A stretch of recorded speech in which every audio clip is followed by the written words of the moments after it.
주님의 은혜로 살아가는 우리의 삶이 감사한 것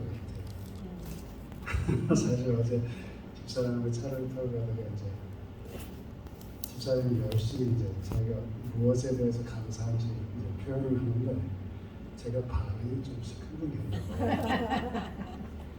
좀 화가 났습니다.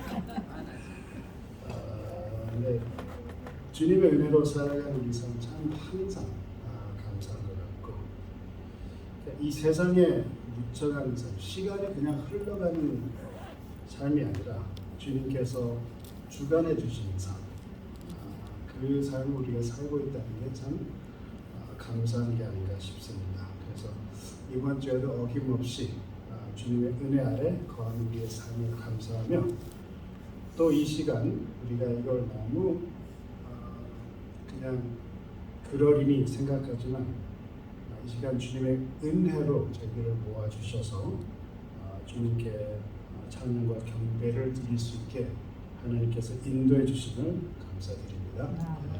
잠깐 기도하겠습니다. 아버지 하나님, 주님의 사랑으로 인도해 주심을 감사드립니다.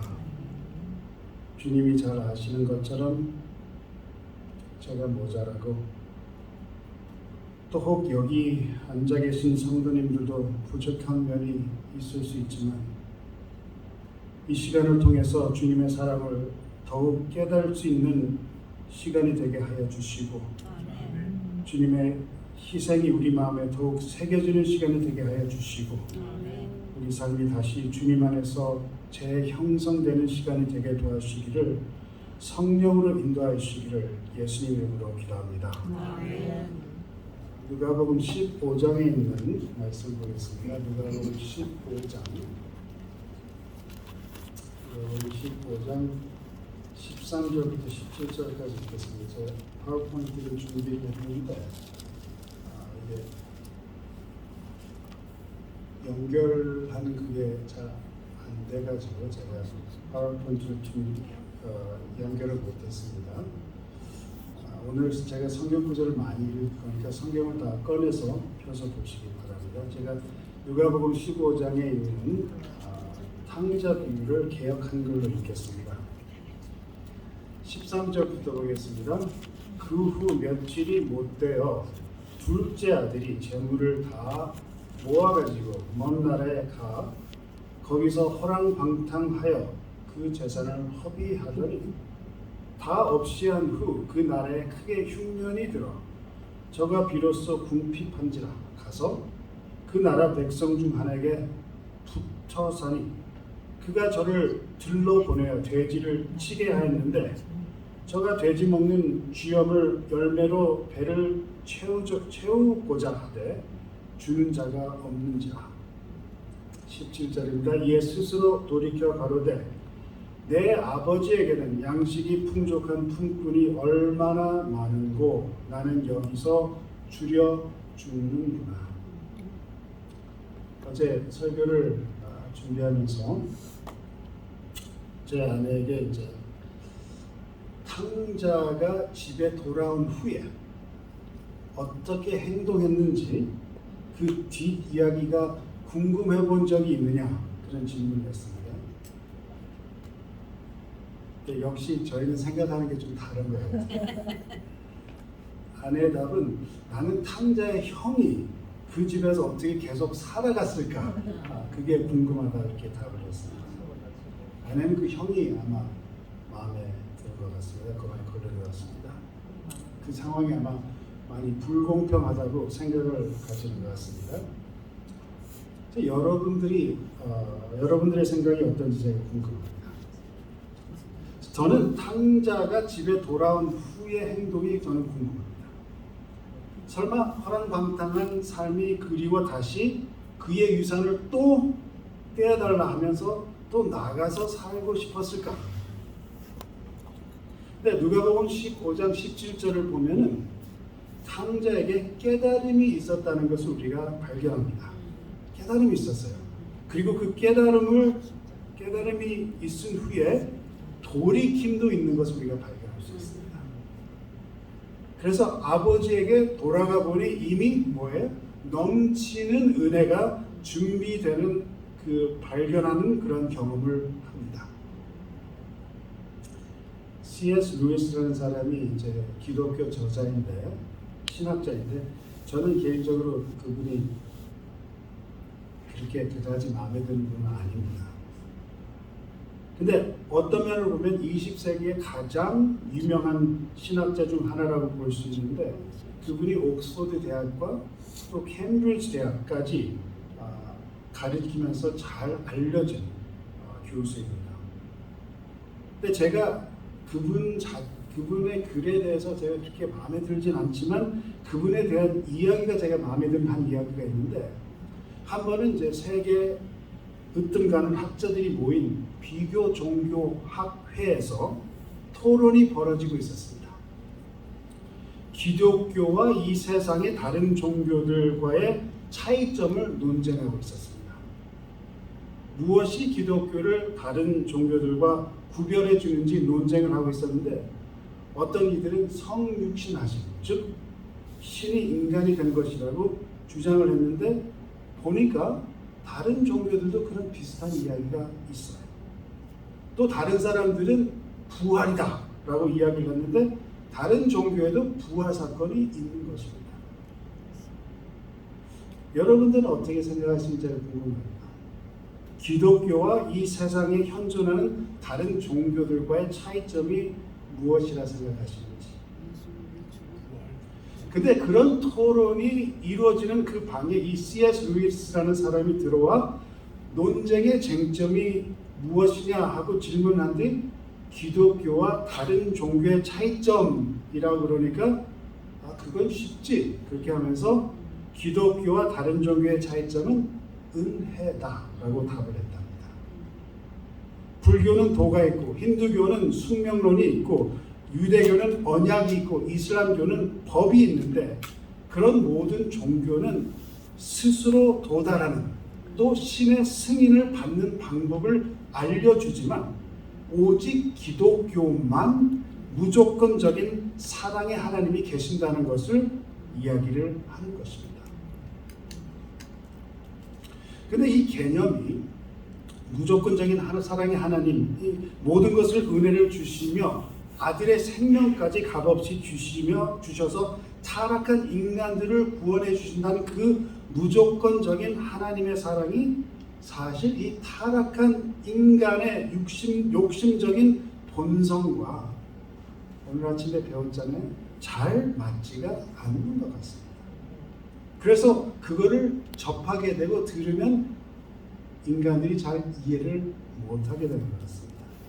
아마도 그래서 인간이 잘 이해를 못하기에 예수님께서 여러 측면에서 여러 이야기를 들으면서 여러 비유로 이 무조건적인 사랑의 은혜라는 개념을 인간의 본성과 너무 대조되기 때문에 너무 비자연스러운 것을 아시기 때문에 그 은혜를 잘 이해시키려셔도 비유로 많이 말씀해 주신 게 아닌가 생각이 듭니다. 예를 들면 마태복음 5장 45절을 보면 예수님께서 뭐라고 말씀하시면 악인과 선인에게 어떻게 하신다고요? 해를 같이 비추게 하시며 비를 어떻게 해요? 의로운 자가 불의한 자에게 내리우심을 말씀을 하시고 또 마태복음 6장에 넘어가서 26절에 보면 심지도 않고 거두지도 않는 새들이 씨를 어떻게 해요? 거저 받는 것을 이야기를 하고 같은 6장 28절을 보면 들꽃이 자기 의지와 상관없이 아름답게 피어지는 것도 말씀하시면서 또한 우리에게 익숙한 탕자의 비유도 말씀을 해 주신 것입니다. 탕자의 비유를 보면 어떤 면에서 보면 그 돼지 음식을 훔쳐먹는 거죠. 자기 게 아닌 것은 돼지한테 주는 음식인데 돼지 음식을 훔쳐먹다가 그런 자신을 발견하며 얼마나 자신에게 대한 자신에 대해 어이가 없었을까 생각이 듭니다. 정말 내가 지금 뭐 하고 있지? 그런 생각이 들었을 거예요. 자기 아버지 집에 있는 종들도 이것보다 더 잘 먹는다는 생각이 떠오르는 거예요. 지금 내가 무엇을 하고 있느냐? 그 깨달음에 살던 삶을 멈추고 깨달음이 있었죠. 살던 삶을 멈추고 일어나 방향을 달리하여 집으로 향하는 것입니다. 저는 탕자 이야기를 생각해보면 궁금한 점들이 많이 있어요. 이 시간도 사실 궁금합니다. 집으로 향한 이 발걸음, 집으로 향한 이 걸음이 얼마나 주저됐을까? 성경을 보면 주저합니다. 근데 예수님께서 비유로 말씀하실 땐 여러분들이 아시는지 모르지만 제가 전에도 말씀을 드렸는데 실화를 바탕으로 해서 비유를 많이 말씀하셨습니다. 보물을 찾는 것도 들에서 보물을 찾는 것도 실화에 바탕한 거고 여러 가지를 실화에 바탕해서 말씀하시는데 이 이야기도 혹시 그런 바탕이 있지 않나 생각이 드는데 성경을 보면은 이 아들이 주저한 게 분명히 나타납니다. 18절부터 봅니다. 내가 일어나 아버지께 가서 이르기를 아버지여 내가 하늘과 아버지께 죄를 얻었사오니 지금부터 아버지 아들의 일컬음을 감당치 못하겠나이다. 나를 품꾼의 하나로 보소서 하리라 하고 이 발걸음이 얼마나 무거웠을까 생각이 듭니다. 여러분 혹시 그 필립 얀시라는 사람의 책을 보신 적 있으십니까? 혹시 보신 적 있으세요? 아무도 안 보셨어요? 우리 교인이 아닌데 놀라운 하나님의 은혜라는 책을 혹시 읽어보신 적이 계십니까? What's so amazing about grace라는 책인데 필립 얀시라는 사람이 크리스티애니티 투데이 오늘날의 기독교라는 그 잡지의 편집국장이었습니다. 지금은 은퇴하셨지만 근데 이분이 하나님의 사랑과 은혜에 대해서 책을 많이 쓰신 분이에요. 이분의 초점은 하나님과 은혜와 사랑입니다. 그래서 그 중에 이제 한 책이 그분 쓴 책 제목이 놀라운 하나님의 은혜라는 책인데 혹시 안 읽어보셨으면 제가 강하게 추천합니다. 우리 교단의 저자는 아니지만 참 유익한 책이에요. 우리 교단 사람 책이 아닌데 강추했다고 저를 나쁘게 보시지 마시고 한번 읽어보신 뒤에 혹시 문제 있으면 저한테 대화하세요. 근데 그 책을 보면 이런 이야기가 나옵니다. 미시간 시골에서 성장한 한 10대 여자아이가 부모와 이제 몇 번 부딪힌 게 가출할 마음을 결심했어요. 가출합니다. 어디로 갈까 하다가 부모가 찾지 않을 그런 곳으로 도망가고 싶었어요. 자기가 감히 그곳으로 갈 리가 없다 생각할 만큼 그 험악한 도시에 가고 싶어 그 험한 디트로이트시로 도망을 갑니다. 근데 가자마자 어떻게 할지 모르니까 어린아이이기 때문에 10대 어린아이이기 때문에 거기서 한 남자를 만나서 마약을 배우고 몸 파는 것을 배워. 그리고 벌이가 어느 정도 몸 파는 것이 되니까 어느 정도 삶을 이루며 어느 정도 벌이가 되는 삶을 살다가 몸에 병이 생깁니다. 근데 몸 파는 사람의 몸에 병이 생기니까 쓸모가 없게 되는 거예요. 그래서 그 남자에게 쫓겨나 하룻밤 만에 가진 것 없이 길거리 신세가 되었습니다. 그렇게 거리에서 생활하며 이제는 보호해주는 사람이 없이 혼자 매춘을 하며 비참한 삶을 살며 때로는 얻어맞고 몹쓸 일을 당하고 혹 돈을 벌어도 마약을 사는 거리 생활을 계속하다가 겨울이 되었어요. 여러분 혹시 그 시카고나 디트로이트 같은 데 가서 겨울에 걸어보셨습니까? 시카고에 사는 분이 뉴욕에 와서 이야기를 하시는데 제가 그때는 앤드루스에 가기 전인데 저는 그때 뉴욕에서만 살았습니다. 한국에서 뉴욕에서. 그분이 그래요. 뉴욕 추위하고 시카고 추위하고 다릅니다. 시카고 추위는 밖을 걸어가면 송곳이 저를 찌르는 그런 추위가 있습니다. 디트로이트 비슷합니다. 얼마나 추웠겠어요.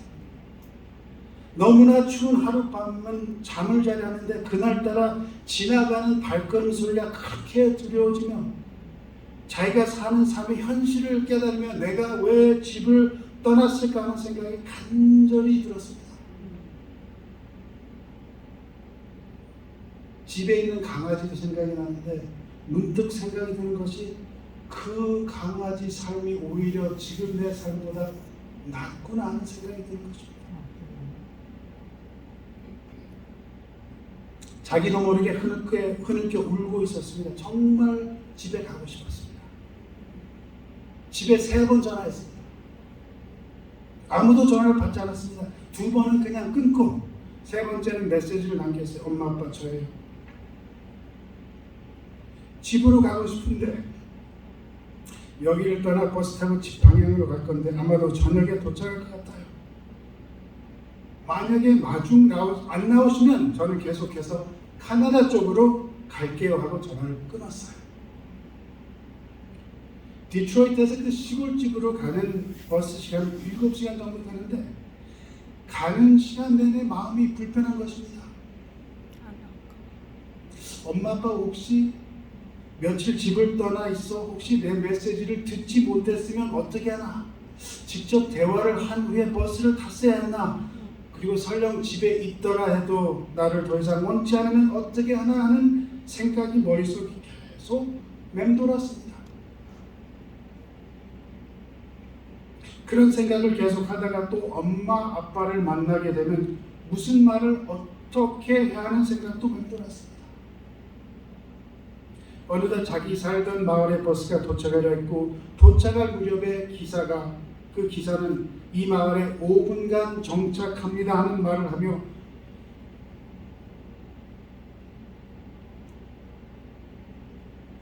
그 버스는 정류소 안에 들어갔고 그 여자는 그 정류소에서 자기 상상을 초월하는 장면을 보게 되었습니다. 엄마 아빠는 물론하고 할머니, 할아버지, 증조 할머니까지 무려 40명이 넘게 나와 그를 기다리는 모습을 발견했습니다.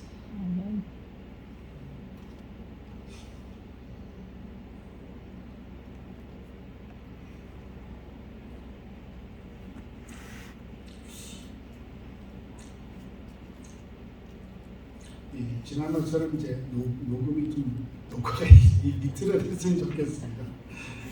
버스를 내리자마자 엄마 아빠는 그를 꼭 껴안아주었고 미안하다는 말을 꺼내려 하자 아빠가 말을 멈추며 집에 가서 준비된 밥을 먹자 하며 데려갔습니다.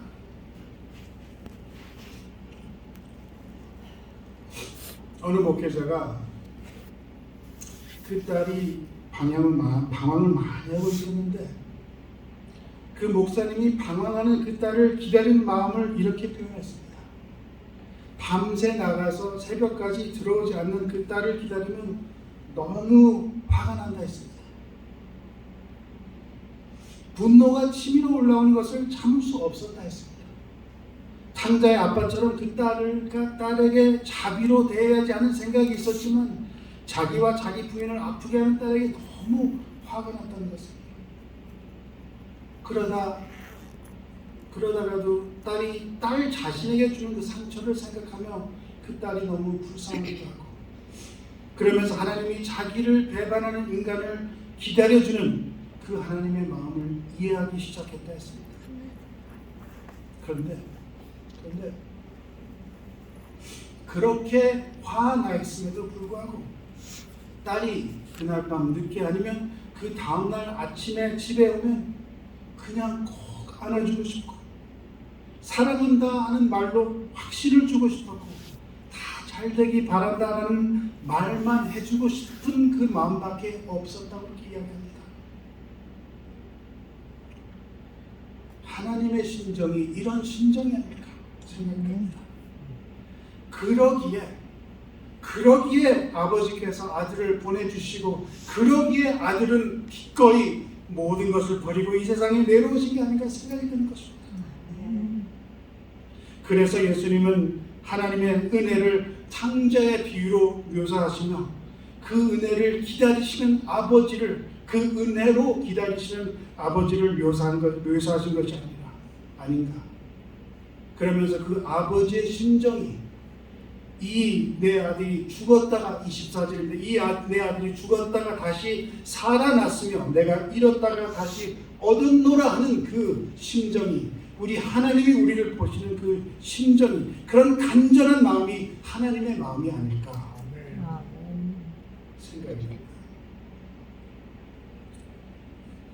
제가 이 은혜에 대해서 설교를 하면서 최근에 지난 2번에 히브리서에 있는 그 하나님의 은혜에 대해서 이제 말씀을 드렸는데, 오늘도 그 히브리서의 말씀을 보고자 합니다.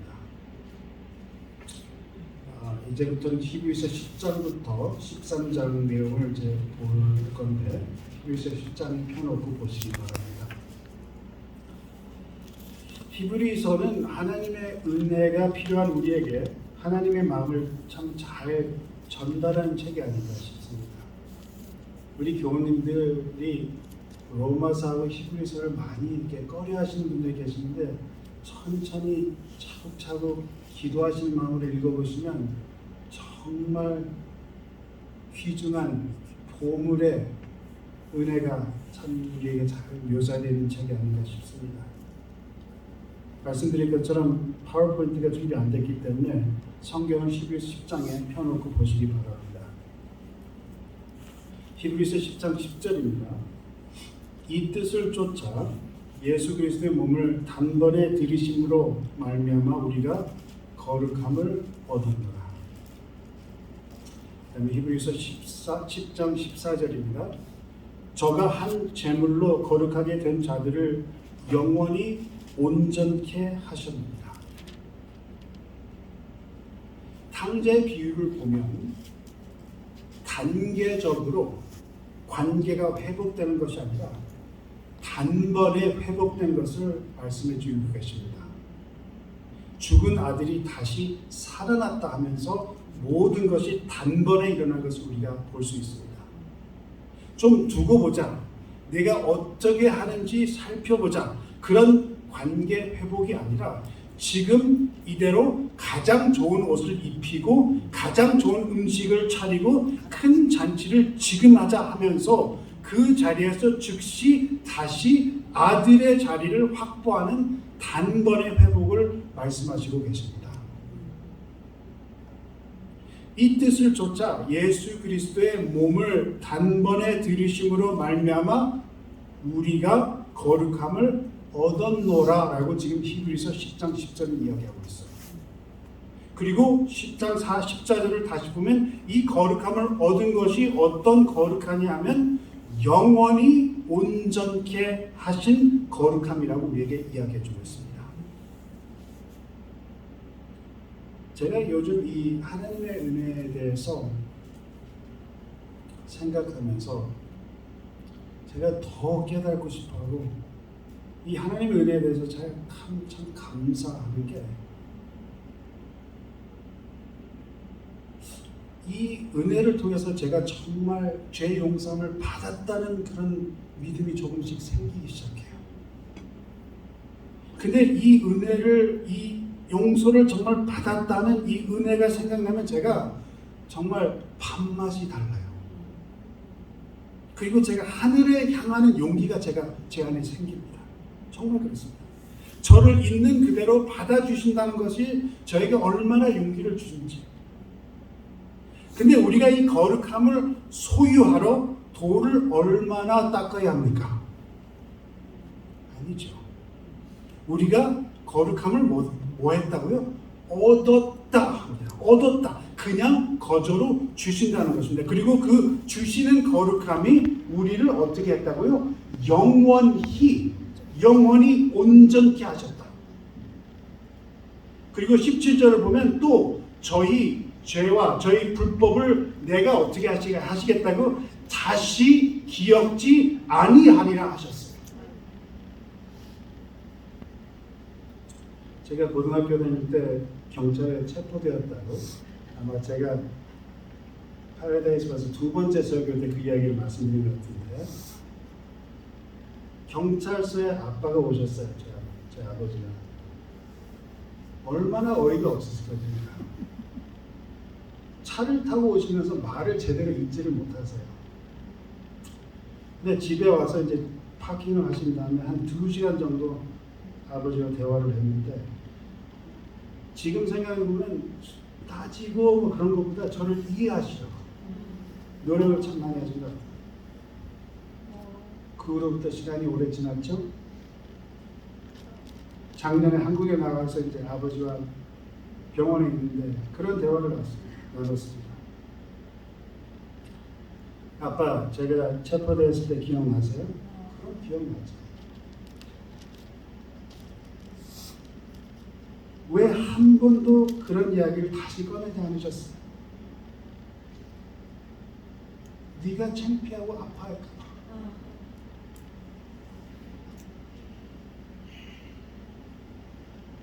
내가 너를 사랑하는데 너에게 용기를 주는 시간도 아까운데 왜 그런 이야기를 하겠냐면서 답하셨습니다.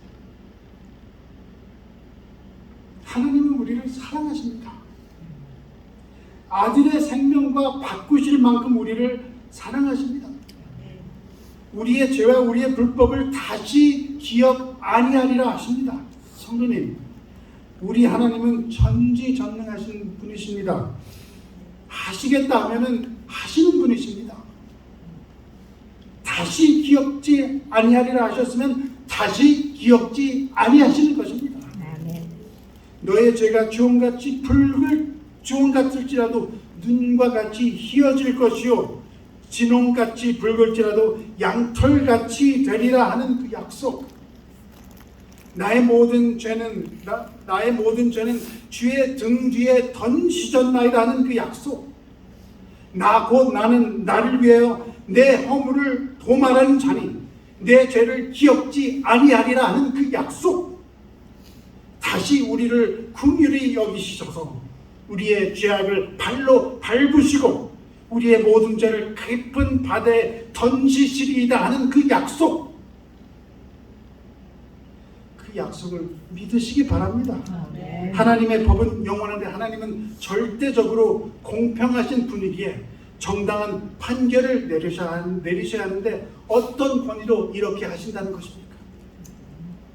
우리를 거스리고 우리를 대적하는 의문을 쓴 증서를 도말하시고 제하여 버리사 십자가에 어떻게 하셨다고요? 못 박으시고 우리를 위해 십자가에 달려 돌아가셨기에 봉인을 떼시기에 합당하신 어린 양이시기에 우리의 죄를 도말하시고 등 뒤에 하시고 눈과 같이 이어질 것을 약속하시며 다시는 기억지 아니하리라 약속하십니다. 하신다면 하시는 우리 하나님의 말씀을 믿으시기 바랍니다. 아멘.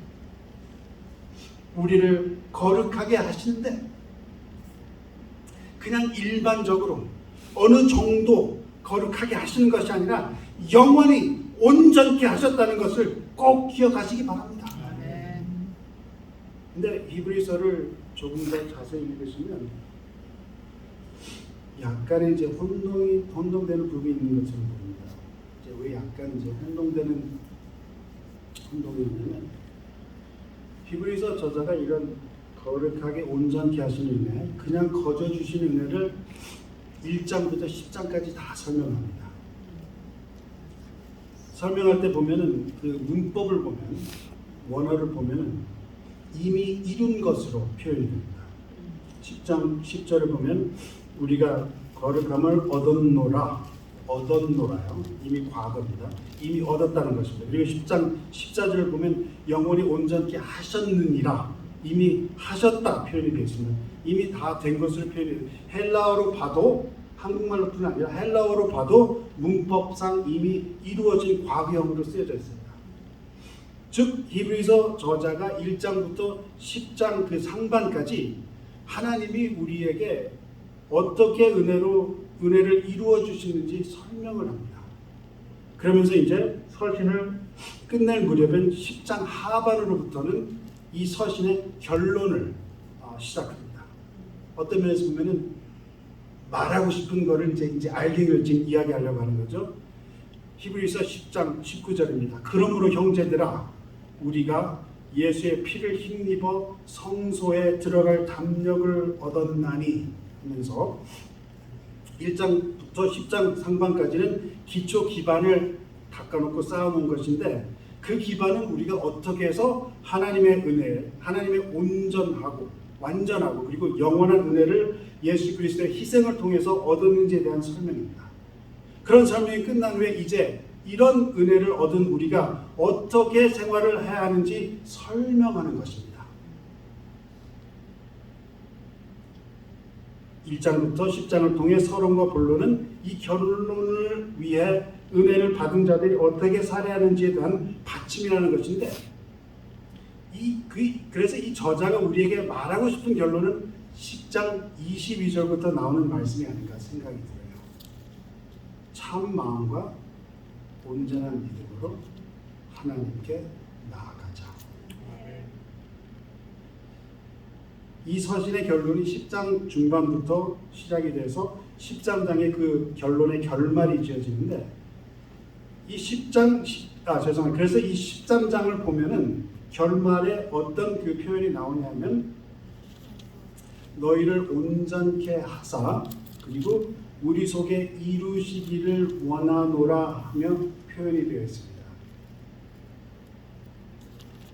그리고 13장 20절 21절을 보면은 양의 큰 목자이신 우리 주 예수를 영원한 언약의 피로 죽은 자 가운데서 이끌어내신 평강의 하나님이 모든 선한 일에 너희를 온전케 하사 자기 뜻을 행하게 하시고 그 앞에 즐거운 것을 예수 그리스도로 말미암아 우리 속에 이루시기를 원하노라.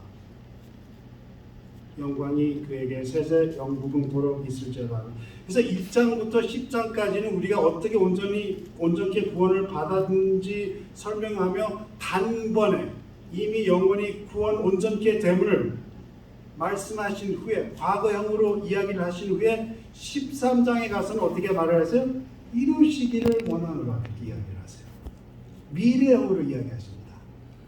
아직 그렇게 되지 않은 것을 말씀하시기에 그럼 구원이 아직 이루어지지 않았나 하는 그 혼동스러운 생각이 있을 수 있습니다. 제가 이 점이 궁금합니다. 아까 말씀드린 것처럼 즉 탕자가 자기 아들의 자리를 다시 회복한 후에 어떤 삶을 살았는가? 저는 그게 궁금합니다. 탕자가 집에 와서 엄청난 아버지의 은혜를 얻고 그 후에 어떤 삶을 살았는가 하는 의문의 답이 아마 히브리서 10장고 13장에 나오는 게 아닌가 싶어요. 이미 아들이 되었습니다. 완전히 아들로 다시 회복을 했습니다. 복귀됐습니다. 그러나 완전히 자녀로서 복귀한 후 어떤 삶을 살았느냐 하는 것입니다. 깨달음이 있어서 그 걸음을 바꿔서 방향을 바꿔서 다시 아버지 품으로 온 후 어떤 삶을 살았을까요? 히브리서 10장 22절은 양심의 악을 깨닫고 일어나서 집으로 와서 몸을 맑은 물로 씻었으면 이제는 어떻게 해야 된다고요? 참 마음과 온전한 믿음으로 아버지께 나아가야 된다 하는 것입니다. 즉 그 말은 우리가 예수님의 희생으로 거룩함을 얻었으며 영원히 온전케 하심을 받았지만 여기 히브리서를 보면 아직 참 마음과 온전한 믿음으로 하나님께 나아가는 일이 남았다 하는 것을 우리에게 이야기해주고 있는 것입니다. 이미 완전한 칭의를 받아서 전적으로 하나님의 자녀가 된 것이 확실합니다. 의심할 필요가 없습니다. 지금도 아버지 집 밖에서 서성거리며 받아주실지 안 받아주실지 하는 그런 주저하는 상황이 절대 아니라 버스 정류장에 도착하니까 온 가족이 환영 나온 것처럼 온 하늘이 우리를 받아주신다는 것을 성경이 우리에게 말씀하셨습니다. 그러나 그 후에 집에 들어가서 어떤 삶을 사는가, 그것을 여기서 이야기하고 있는 것입니다. 아버지가 탕자에게 제일 좋은 옷을 입히고 손에 가락지를 끼우고 발에 실을 신기고 살찐 송아지를 끌어다 잡았는데 그 후에 아버지가 탕자의 방에 가서 보니까 어떻게 해요? 돼지우리를 만들어 놓고 흙탕물에서 목욕을 하고 찌꺼기를 먹고 있으면 그 탕자가 자기의 상황을 올바로 이해한 것일까? 아니면 제대로 아직도 이해하지 못한 것일까? 히브리서 10장 38절을 봅니다. 오직 나의 의인은 믿음으로 말미암아 살리라. 또한 뒤로 물러가면 내 마음이 저를 기뻐하지 아니하리라 하셨느니라. 우리는 뒤로 물러가 침륜에 빠질 자가 아니요 오직 영혼을 구원함에 이르는 믿음을 가진 자니라. 그렇죠? 그런 돌이키는 삶을 사는 건 안 되죠. 이미 영혼이 온전케 된 후, 이미 확실한 구원의 은혜를 받은 후, 그 은혜를 정말 깨달은 후에는 돌이키는 삶을 살 수 없다는 것입니다. 하나님은 우리에게 온전한 구원을 주셨는데, 영원히 온전케 하셨는데, 뒤로 물러가 침략에 빠지면 안 되는데, 왜 아직도 우리는 때로 구정물에 뒹굴고 있는 삶을 살아가는 그런 생각이 있고 느낌이 있을까요? 히브리서 10장 38절 39절을 넘어가면 어떤 내용이 나옵니까? 우리에게 매우 익숙한 믿음장이 나옵니다. 유명한 히브리서 11장으로 넘어가는데 1절부터 뭐라고 이야기해요? 믿음은 바라는 것들의 실상이요 보이지 못하는 것의 증거니. 39절입니다. 11장 30절. 이 사람들이 다 믿음으로 말미암아 증거를 받았으나 약속을 받지 못하였으니. 인간은 연약하게 눈에 보이지 않고 만질 수 없으면 그것이 현실로 느껴지지 않기에, 그래서 이 히브리서 저자는 믿음에 대해서 설명을 하고 있는 것입니다. 믿음은 바라는 것들의 실상이요 보지 못하는 것들의 증거다 이야기하는 것입니다. 하나님의 말씀은 분명합니다. 영원히 온전케 이미 하셨습니다. 온전케 하시면서 주께서 가라사대 그날 후로는 16절부터 10장 16절부터 17절입니다. 주께서 가라사대 그날 후로는 저희와 세울 언약이 이것이라 하시고 내 법을 저의 마음에 두고 저의 생각에 기록하리라 하신 후에 또 저의 죄와 저의 불법을 내가 다시 기억지 아니하리라 하셨으니, 죄에 대해서는 이미 다 이루셨다 하는 것입니다. 그러나 우리가 보증을 받았는데 아직 다 약속을 받지 못했다는 것입니다. 증거를 받았으나 약속을 받지 못하였으니, 그러면 우리가 무엇이 필요한 것입니까? 분명히 이루시니가 우리에게 약속을 주실 것을 확실하게 우리는 어떻게 살아야 하는 것입니까? 이제는 다시 말씀드리면 참 마음과 온전한 믿음으로 어떻게 해야 된다고요? 하나님께 나아가야 된다는 것입니다.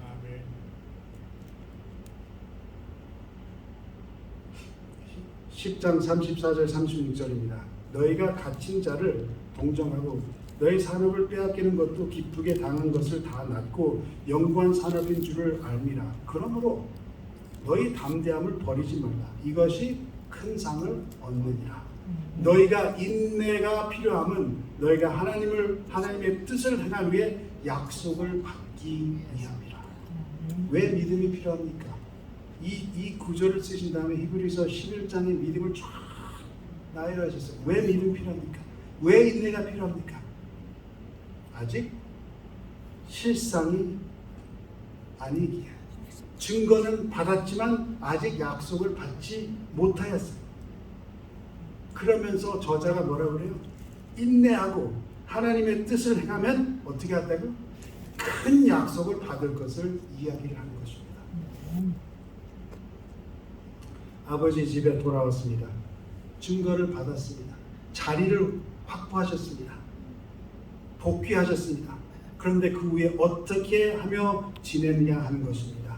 히브리서 10장 19절입니다. 그러므로 형제들아 우리가 예수의 피를 힘입어 성소에 들어갈 담력을 얻었나니 그 길은 우리를 위해 휘장 가운데 열어놓으신 새롭게 산 길이요 휘장은 곧 저의 육체니라. 또 하나님의 집 다스리는 큰 제사장이 계심에 우리가 마음의 뿌림을 받아 양심의 악을 깨닫고 몸을 맑은 물로 씻었으나 참 마음과 온전한 믿음으로 하나님께 나아가자.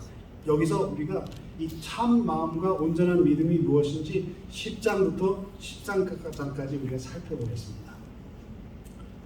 10장 23절에 있는 부분을 보면 또 약속하시는 이는 믿으시니 우리가 믿는 도리의 소망을 움직이지 말고 굳게 잡아 어떻게 하라고요? 서로 돌아보아 사랑과 선행을 격려하며. 36절입니다. 같은 10장. 너희가 인내가 필요하면 너희가 하나님의 뜻을 행한 후에 약속을 받기 위함이라. 지금 두 가지가 나오고 있어요. 하나는 하나님의 뜻을 행하는 것을 이야기를 하고, 그 다음에 여기는 또 서로 돌아보며 사랑과 선행을 격려하는 것이 나옵니다.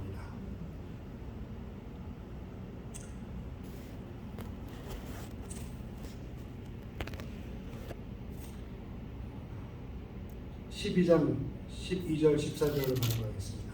그러므로 피곤한 손과 연약한 무릎을 일으켜 세우고 너의 발을 위하여 곧은 길을 만들어 저는 다리로 하여금 어그러지지 않고 고침을 받게 하라.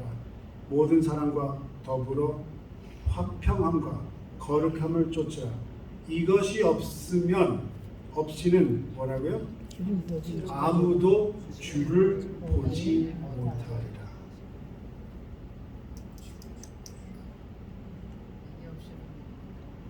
히브리서 13장 1절입니다. 형제 사랑하기를 계속하라. 손님 대접하기를 잊지 말라. 한 절 넘어가서 자기도 함께 갇힌 것 같이 갇힌 자를 생각하고 자기도 몸을 가졌은즉 학대받는 자를 생각하라. 모든 사람은 혼을 귀히 여기고 침소를 더럽히지 않게 하라. 음행하는 자들과 가늠한 자들을 하나님이 심판하시리라. 그 다음에 돈을 사랑치 말고 있는 바를 족한 줄로 알라. 그가 친히 말씀하시기를 내가 과연 너희를 버리지 아니하고 과연 너희를 떠나지 아니하리라 하셨습니다. 13장 15절 16절입니다. 이러므로 우리가 예수로 말미암아 항상 찬미의 제사를 하나님께 드리자. 이는 그 이름을 증거하는 입술의 열매니라. 오직 선한 행함과 서로 나눠주기를 잊지 말라. 이 같은 제사는 하나님이 기뻐하시느니라. 18절부터입니다. 우리를 위하여 기도하라. 우리가 모든 일에 선하게 행하려 함으로 우리에게 선한 양심이 있는 줄을 확신하노라. 내가 더 속히 너희에게 돌아가기를 위하여 너의 기도함을 더욱 원하노라. 그 다음에 마지막으로 20절 21절은 양의 큰 목자이신 우리 주 예수를 영원한 언약의 피로 죽은 자 가운데서 이끌어내신 평강의 하나님이 모든 선한 일에 너희를 온전케 하사 자기 뜻을 행하게 하시고 그 앞에 즐거운 것을 예수 그리스도로 말미암아 우리 속에 이루시기를 원하노라. 우리가 10장부터 13장 그 결론, 히브리서의 결론을 살펴보니까 뭐라고 우리에게 이야기하고 있습니까? 인내하며 하나님의 뜻을 행하는 것이 믿는 자의 도리인 것인데, 하나님의 뜻이 무엇이냐 하면 모든 선한 일에 우리가 온전케 하는 것이 하나님의 뜻을 행한다는 것이 우리에게 이야기해 주고 있습니다. 뭐라고 말씀하세요? 서로 돌아보고 사랑과 선행을 격려하며